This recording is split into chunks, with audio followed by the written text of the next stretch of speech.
Good afternoon, everyone, and welcome back to the Biomed Device Center stage. We've got a panel discussion taking place right now on the essentials of a design strategy and how to be a front-end effective collaborator during the design process. So we welcome you to the center stage. Come on down, and I'd like to introduce Matt McLean, who is with Half Moon Medical, as our panel moderator. If you'd please help me welcome our panel. Thank you. Thanks a lot. And thank you, Lori. So just to reiterate, what we're going to be discussing today are challenges facing development teams, ways to overcome those challenges, and tips to successfully move from the napkin sketch phase of a development project through to design to manufacturing. And I'm really excited. I know I'm going to learn a lot from this panel. We've got a panel of really true experts, over 75 years of collective experience across the panel, and looking forward to it. So let me just briefly introduce our panelists. So first we've got Anthony Abate, who is the founding engineer and R&D advisor of engineering and design at Intersect ENT with over 20 years experience in the space. He's focused on taking concepts really from the napkin sketch phase all the way through to manufacturing. He's won multiple prestigious design awards along the way. He was just on a panel talking about one of those designs just before this panel. So lots of perspective to bring there. Next we've got Jennifer Semproni. Jennifer is the Chief Technology Officer and Head of Global Design and Engineering at Health Solutions Division of Flex. She's got over 25 years of experience, really focused on advanced technology and processes, operational excellence, systems engineering. She's also a really accomplished inventor. She's got over 30 patents and patent applications. And then last, we've got Eric Stubin, who is an executive leader with over 30 years of experience, ranging from hands-on to high-level management. He's currently Senior VP of Ops at Calixo, and really wide range of business functions from engineering to operations to marketing to business development, huge range of experience and a lot of perspective to bring there. So again, please just join me in welcoming the panelists, and then we'll get started. Great, thank you everyone. All right, little fuel here. Okay, so before we jump into the first question, I did just want to get a sense for the audience out here and who we've got listening in. So with a show of hands, please let me know if are you in R&D or operations? Let's get a sense for roles here. Okay, couple R&D operations, okay. And then how about marketing, business development, sales? Okay, a few there. And then what about clinical, regulatory, or quality? All right, quality folks are staying away. A couple there. Okay, great. Well, thank you. So we'll keep this interactive. So if there are questions, we'll definitely leave time at the end for folks to ask questions. And let's jump into it. So wanted to start off with really the beginning. So beginning of a design or development project, what are some of the just say one or two things that you think are most important to keep in mind? What is the beginning of that phase? Because each of you have different roles, different experience. What does that phase look like in your world? And then say two key things that you keep in mind early in that process. So Anthony, let's start with you there. That's a tough one. I would say in the beginning, has anyone ever done this? How technologically advanced is it really? Not that I'm not a big fan of looking at other designs to figure out what I'm doing. I like when it's a wide open landscape, but it's always nice to know who your competition is. So who's your competition? And what kind of technology is necessary to bring this off of the benchtop? Is it a new material? Is it do you need a PhD polymer chemist to figure out what you're doing? Or is it something that you can easily attain the materials for and start customizing your product? Vague answer, vague question. Oh, thank you. Jennifer, how about you? Absolutely. So you asked from our perspective. So Flex is a contract design and manufacturing house. So where we see products come to us is everywhere from people thinking, I've got this idea, but I don't know how to turn it into a product, or I don't know how to get it across the finish line into manufacturing. So we see things where people come to us and they say, all right, we have a goal. And we have people engage with us where they have a full set of requirements. So the thing that's important is no matter where you are in the product development life cycle, it's making sure that when you find that partner, when you identify the things that you need to be successful, to create a clear communication strategy and a clear engagement, really commit to this is the way that we're going to interact and this is what we're going to define as the definition of done together. Thanks, Jennifer. One thing I want to come back to after you jump in, Eric, is that idea of requirements, because I think that's a really interesting question, is how do you set those requirements? But Eric, I want to give you a chance to respond first to that first question. You stole my answer. So I would say I've been in a variety of stages of companies, small to large. I tend to gear more towards the earlier stage. So I think one of the first things is what's the unmet need that's in the market? There's got to be some sort of unmet need that you're going after, right? And for me, my role tends to be I'm the guy that inherits the design because I'm running operations. And so my thing is I want to make sure there's a clear milestone or a gate at the end. So defining those requirements up front, like what's the goal? Where are we going? What are we driving towards? And when is it done? Because engineers love to keep adding new features to things, right? They love when they get a chance, they want to add this and this and this. And so you've got to know what's the basic, what's the unmet need, and then when do you know when you're there? Great, thanks. Yeah, and when you are defining those requirements, how do you determine how much of that is coming from in-house versus from physician partners versus end users if it's a consumer product?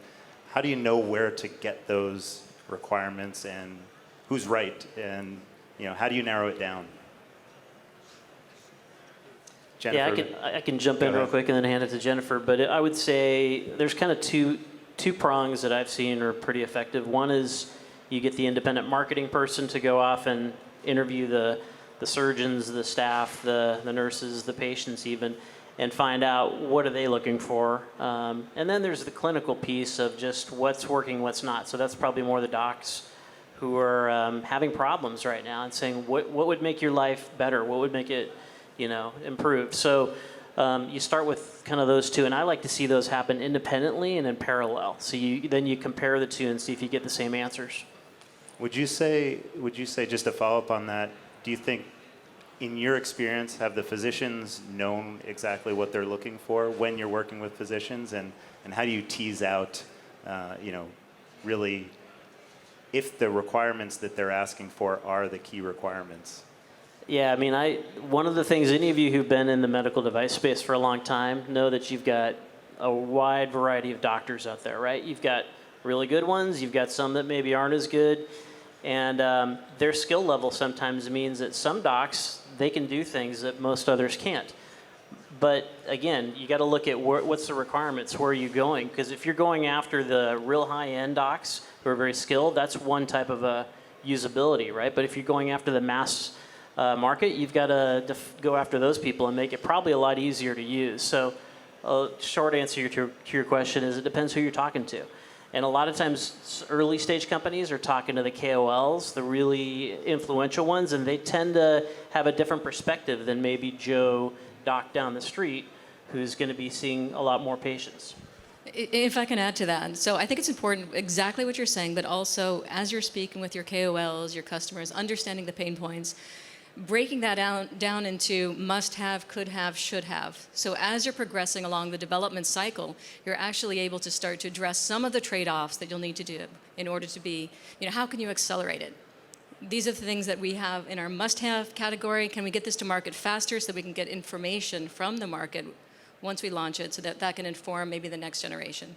So building upon that, categorizing it is also critical. Thanks, Jennifer. Anthony?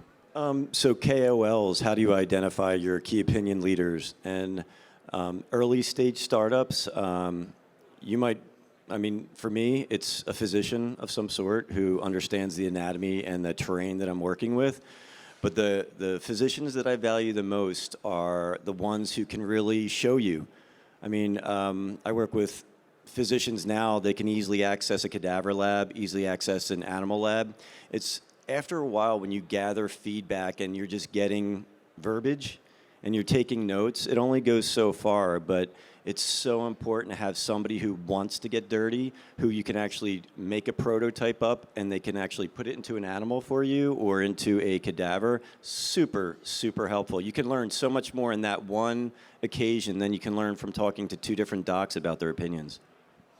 Thanks, Anthony. I think I want to touch on one thing that you brought up, Jennifer, which is, this idea of required versus nice to have. And I think one thing that obviously ties to that I know when we talked individually, each of you brought up quality. Obviously, we're dealing with people's health, people's lives here.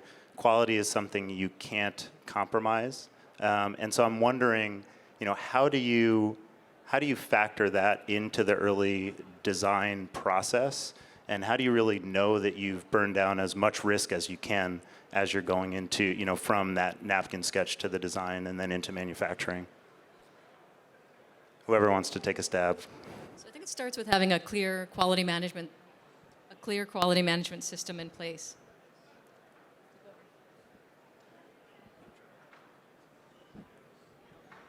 It starts with, is it me?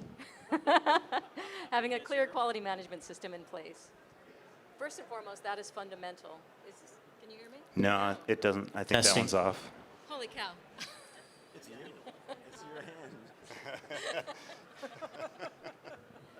Like I've lost the question at this point. It's coming back. All right. Yeah, just building quality and reliability into the product early on, and how do you do that? Right. So first and foremost, anyone that you work with, you should have a clear path to quality. This is going to be annoying. Take over. Can you hear me okay? All right. Yeah, so a similar vein. Hopefully the mic gets back so Jennifer can finish her thought. But I would say, so I agree, safety is the most important thing. We're talking about human lives. We're talking about patients. And so I think we've always got to remember that. And one of the most critical first requirements is making sure it's safe. And so you've got to be thinking about that right out of the gate. I know it takes a really long time, but one of my favorite tools that maybe most people don't say this very often, but it's the FMEA, failure mode effect analysis. So it's really thinking about what are all the things that could go wrong. How could a patient get hurt? How could a doctor get hurt? How could a staff get hurt? And then make sure you really understand likelihood, severity, and have the right mitigations. Because before you go to any human, you ought to have all those well thought out, and you got to have fail safes in place. If you harm somebody out of the gate, it's kind of hard for the company to recover from that, right? It's going to kill the company at that point. So that's probably the most important requirement up front. Yeah, Anthony, what's your thought on specifically using those kind of tools? Do you use FMEAs, and when do you start using those and other tools that you use? So FMEAs are they're a good model. They really are. It depends on, it's all application driven, but I've used them in the past.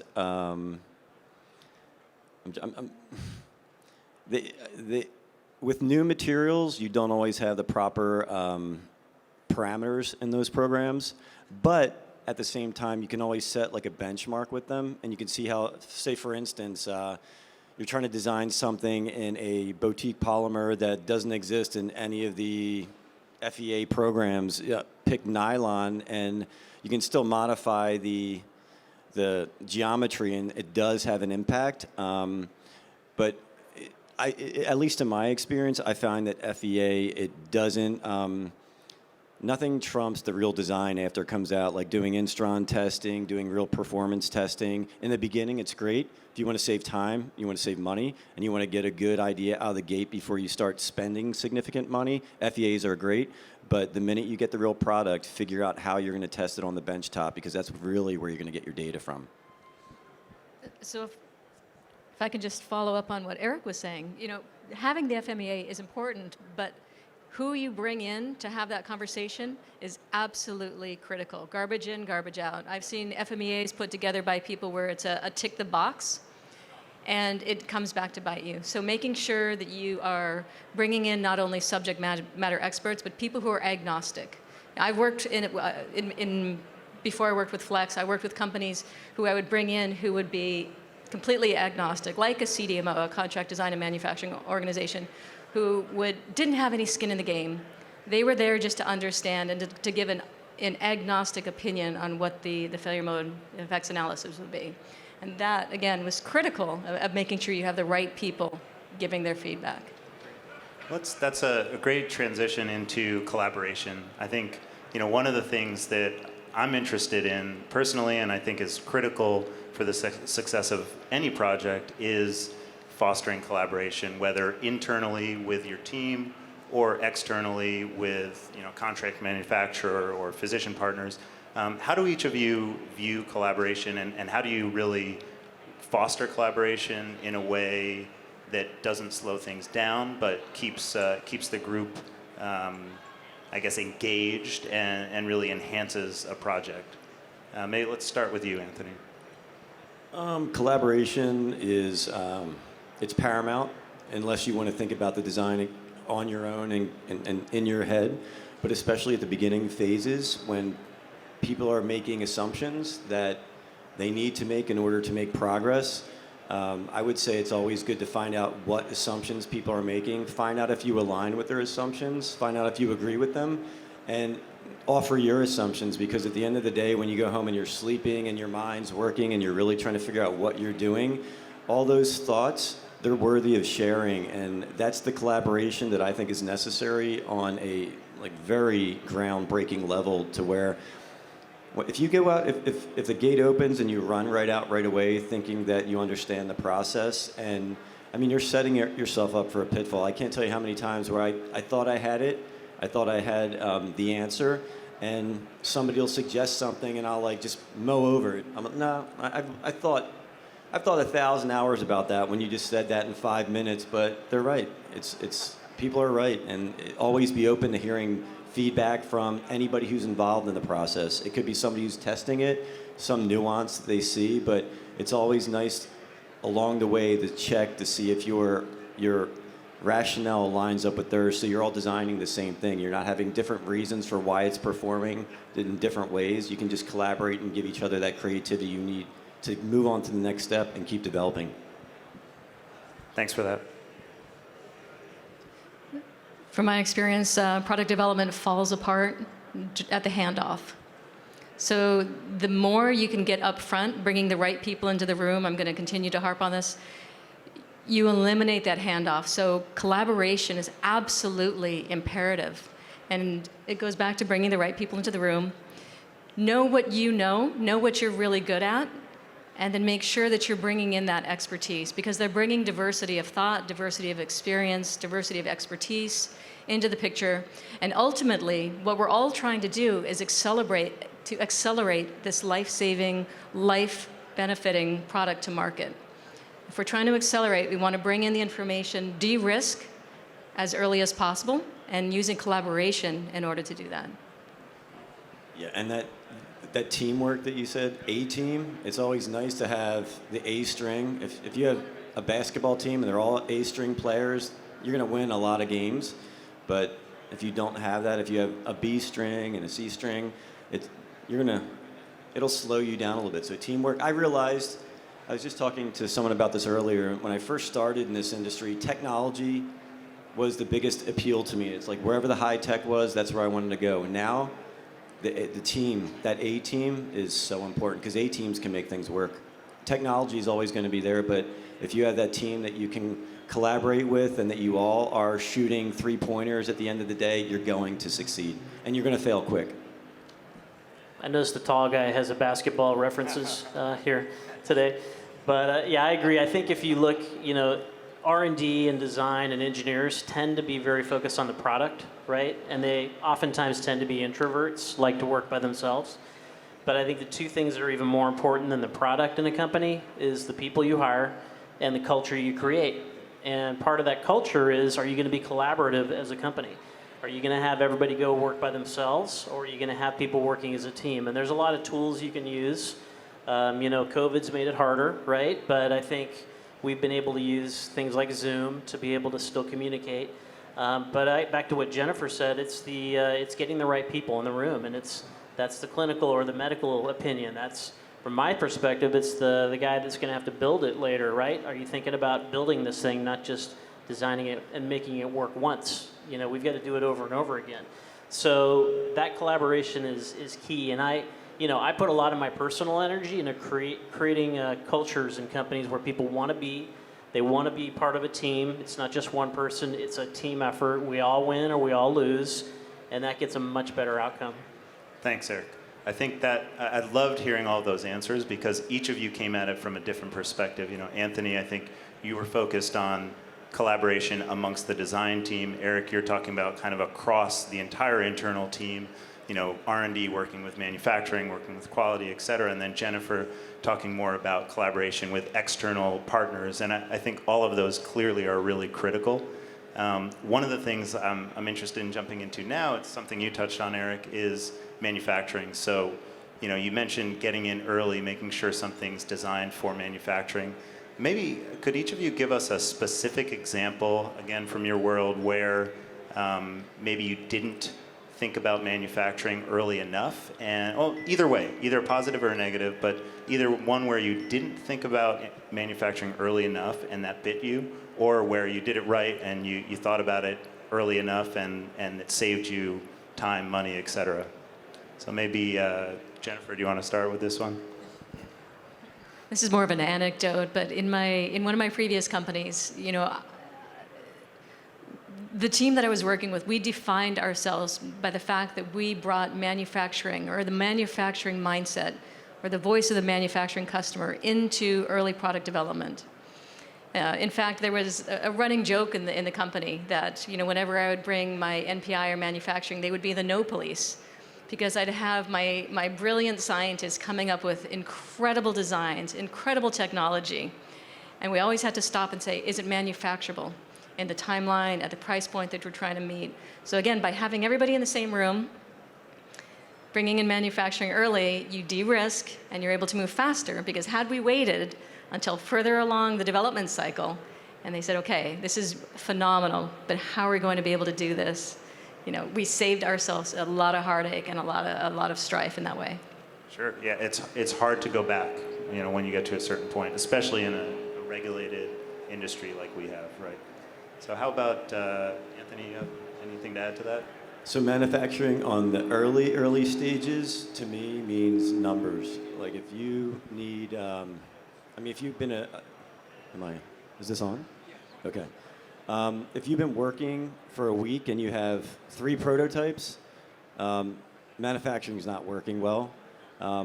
Even before the step where you're bringing in the real manufacturing personnel, but if you know the numbers that you're expected for your device to hit the market, if you say you need to make 150,000 a year, and if you're starting off in the ground level and you're having a hard time making 3 per week, somebody ring the alarm and really go back to the drawing board, because I think we've all had times where we design these products where we see them on the screen rotating around, and then eventually you're seeing them come out of the manufacturing room in box and skids, and I've seen hundreds of thousands of implants and stuff like that, seeing them go out the door. I'm like, wow, it took a long way for that to happen. But if you're starting out and you only got 1 for a day, I don't know anybody who's not going to hang their head after that day and say, we're in trouble. Because you need a ton of prototypes just to even keep up your studies, your cadaver studies, your animal studies. And if you can't keep up with that pace, then your manufacturing method needs to be improved big time. Yeah, what I would add to that is one of the key things, one of the reasons manufacturing needs to be involved. Is it off? On? You can hear me? Okay, cool. I think somebody's just doing this to keep us awake, right? So one of the reasons that it's important to have manufacturing early is oftentimes a design engineer, when they're trying to get something to work for the first time, they're just going to go to the internet and just find any kind of material or any kind of source or supply that they can to get it to work in the lab. And then that little decision can mean now the company is stuck using maybe that sole supplier or that sole material that, by the way, has a 1-year lead time, right? So it's little things like that where if you don't get the right people involved up front, you get locked into these problems, and I've seen that happen. And then you've got to wait till an entire new generation of the product to design that piece or that material out. So these days, especially with COVID, you guys have seen it. I mean, show of hands here, who's had challenges at their companies with supply chain lately? So, you know, half of you. The rest probably just couldn't hear my question because it's impacting everybody, right? It's lead times. You know, we buy from Proto Labs. Proto Labs is rapid turn. This supports our R&D team. We're getting 1 month turnarounds. You know, this is typically days, and so it's the type of thing where you've got to have those people up front when you're designing something so that you don't lock yourself into long-term pain. Yeah, that makes sense. And I want to actually continue with that on the supply chain question because I imagine a lot of people are feeling this pain. Any techniques right now for dealing with that? I mean, I know there are real limitations, but have you found anything that works to lessen the pain? Go ahead, Jennifer. So having a partner, whether internally you have built a robust supply chain partner or a system, that is invaluable, right? So being able to reach out, thinking about the costs coming on up forward, those are the things that we need to start thinking about again early on. I can't even tell you how many times within R&D I'll have somebody who purchases something off of Amazon or a small supplier, and we try to get, you know, bulk or volume, and the supply chain falls apart. So making sure you yourself either have a robust supply chain or are working with a partner that has a competent and robust supply chain, well, it'd be another role in saving you from challenges in the future. Thanks. Great. Well, you know, one of the other things, and we haven't talked much about this, but I did want to touch on the regulatory side of things. And this is another area that I know can bite you if you're not thinking about it up front. And so wanted to hear, how do you consider the regulatory challenges early? And when do you obviously, you need to move fast at the early stages of design, but when do you start taking into account things like, you know, what are we going to have to do to make a change to an implant from a regulatory perspective? And do you build that in up front, or can you build that in up front, or is there anything you can do to kind of streamline the regulatory process early on that will pay dividends later, I guess, to clarify? I would say, so in my company, there are, I think, 5 different products right now. And the only thing I can say to that is try to make sure they're as much as possible similar to each other. Like, make sure the packaging is all the same. If you do biocompatibility, cytotoxicity, whatever the kind of testing that you need to do, don't mix it up. Don't choose like a Teflon for some reason in a future product, or even, like you're saying, Eric, if you need to find out that in your supply chain, or if you have the chance to actually change this, simplify it along the way. But the way that I've felt my strongest, I guess, strategy with regulatory is keep things the same as possible, keep materials the same as possible, keep methods of manufacturing the same. Don't bring in new pieces of equipment that you're going to have to qualify. I guess, try to keep it as similar as possible to the previous generation. Thanks.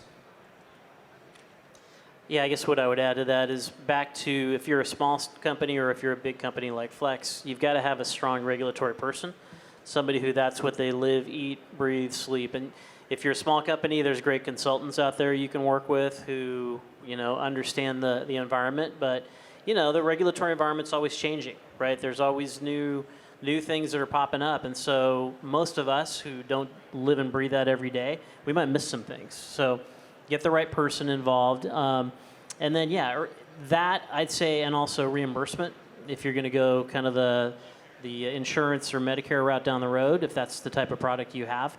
Those are things you can't think about early enough. You've got to be thinking out of the gate. And it shouldn't necessarily, I think, drive your design, but you just, as the design is coming to be thinking about the implications of that and how do you get in front of it. Because they're long processes, right?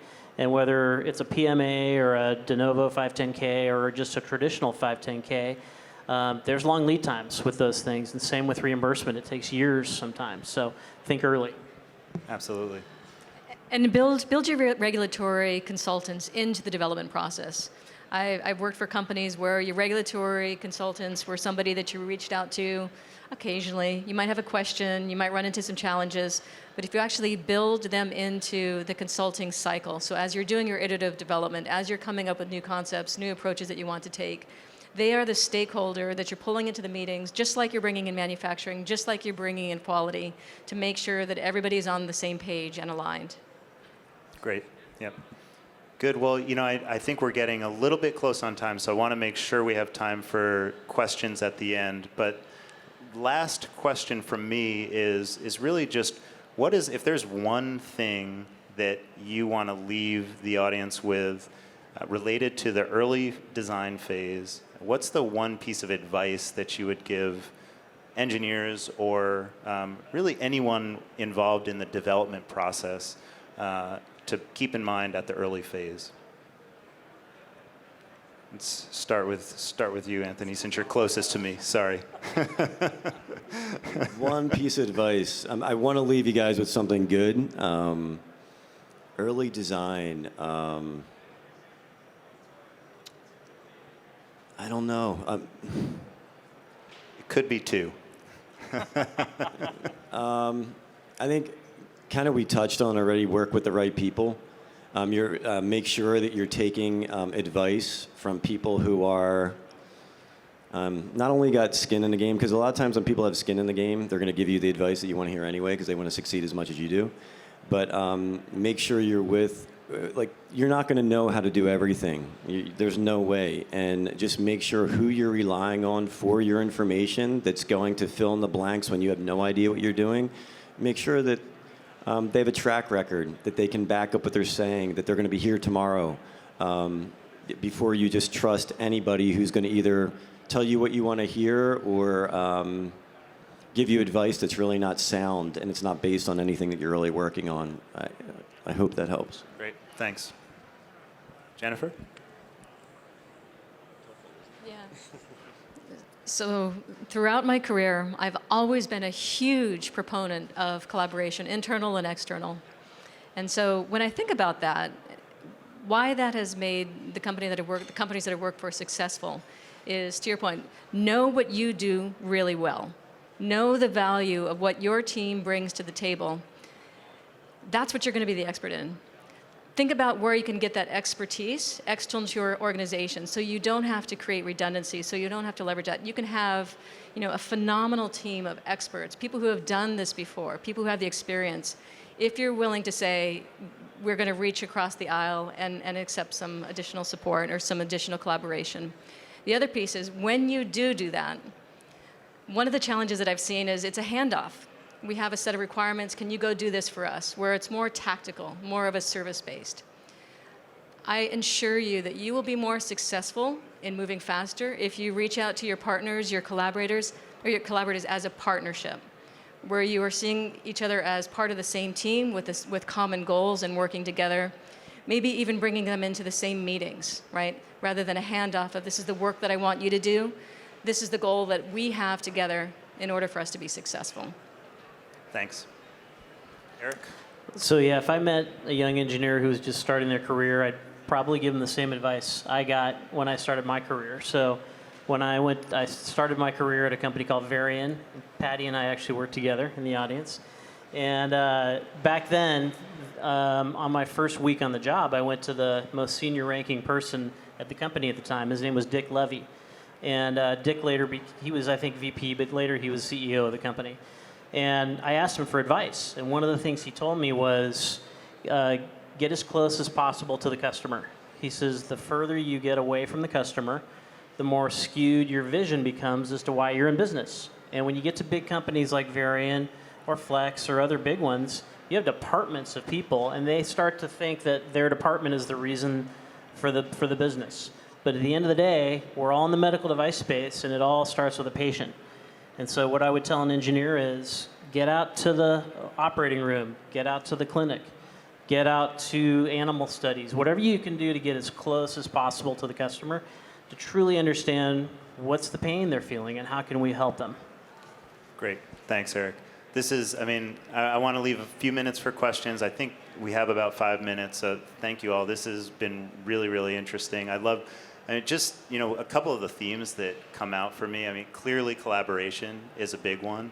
And culture also. I think, in different ways, you each were talking about culture, whether it's internal, whether it's, setting kind of the culture of a partnership, and then obviously patient focus. Just really, I love all of it, and it's great. I've been learning a lot through talking with you all, so thank you. But with that, I'm sure there's some good questions out there, so let's go ahead and open it up for questions.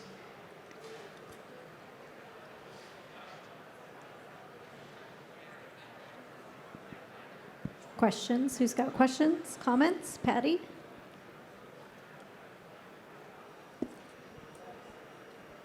I was just wondering if the eventual move to 5G or the increased use of robotics will change anything about the front-end design process and collaboration.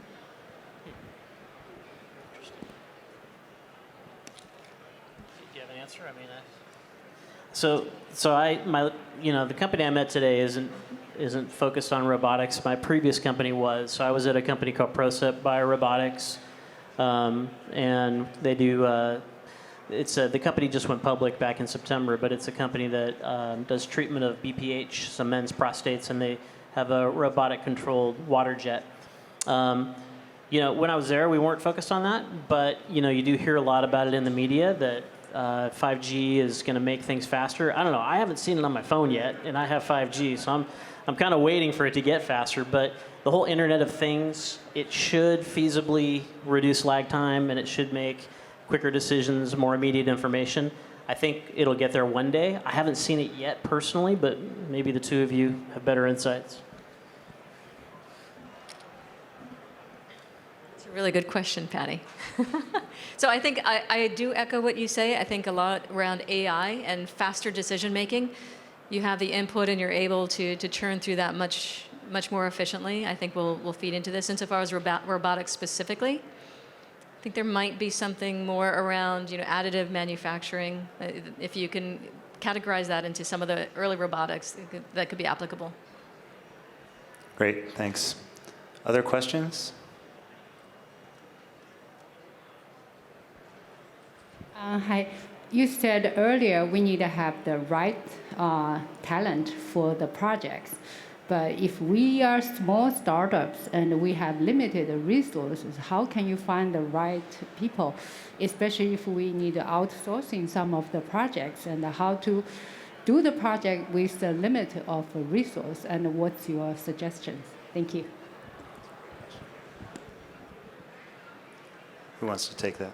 I'll start. I think experience brings efficiency.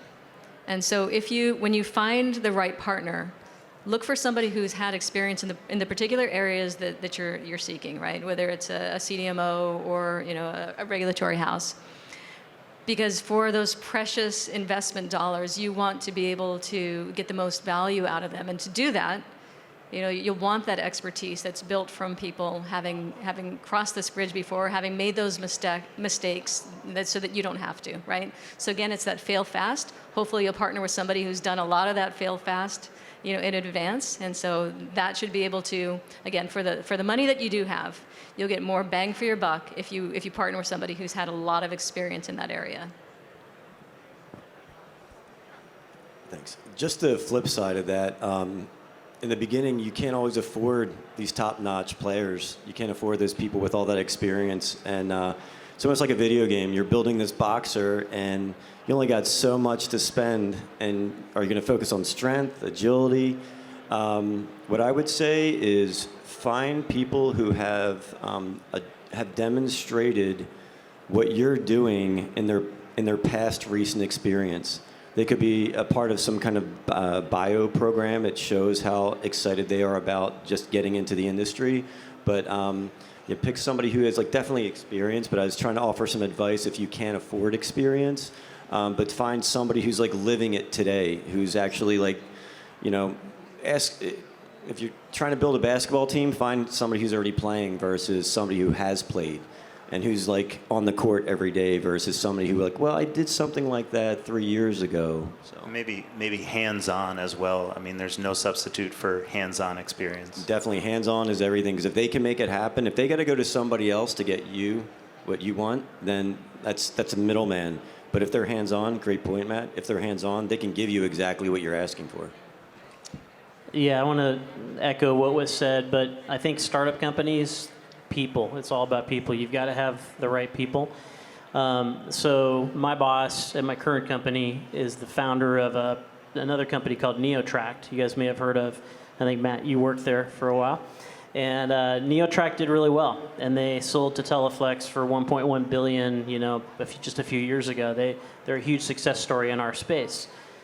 One of the things my boss today says he learned at his experience at NeoTract is early on he tried to hire people and pay them less because they were maybe less expensive, and then expect them to do more. And he said it failed every time. And the lesson he learned that he's applying to our current company is overhire. Get people that are more qualified than you need, because you're going to, to Jennifer's point, those people can see around corners. They know what's coming next. They've got the battle scars, and they can avoid problems and save a lot of money by making better decisions up front. So I can't emphasize enough, you have to have a rock star team if you're in a small startup company. And then you got to go convince your investors of that. You got to explain to them this will get you a much better return on your money later if you get the right people. Thank you for that question. Well, I think we have time for one more question.